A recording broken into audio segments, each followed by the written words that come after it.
Welcome back to our basic Excel course.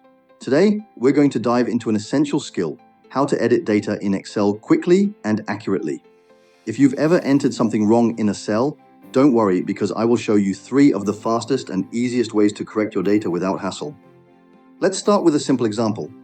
Imagine in cell B2, the correct number should be 20,000, but you accidentally typed 10,000 instead.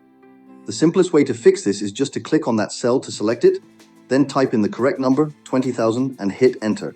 This is the most straightforward method, perfect when you want to completely replace the cell's content. Now, what if you don't want to overwrite the entire cell, but just want to change part of the data? This is where the second method comes in handy. Double-click on the cell you want to edit. You'll see a blinking cursor appear inside the cell. This lets you edit the data right there, without clearing everything. For instance, if the number is 10,000, but should be 20,000, just delete the 1 and type 2 instead.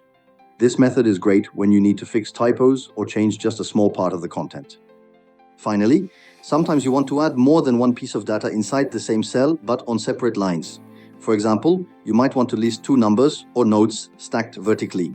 To do this, double-click the cell to enter editing mode, then place your cursor where you want the line break. On Windows, press Alt and Enter together, and on Mac, press Option and Enter. This will insert a line break inside the cell, so the data appears on multiple lines, but still within that single cell. Let me show you how it looks. In cell B2, you can type 10,000, then insert a line break, and type 20,000 underneath. This is very useful for organizing your data clearly, without needing extra columns or rows. Editing data correctly keeps your spreadsheets clean, professional, and easy to understand. Mastering these simple techniques will save you time and reduce errors in your work. Thank you for watching this tutorial.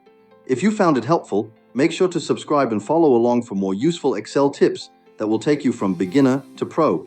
Keep practicing and see you in the next lesson.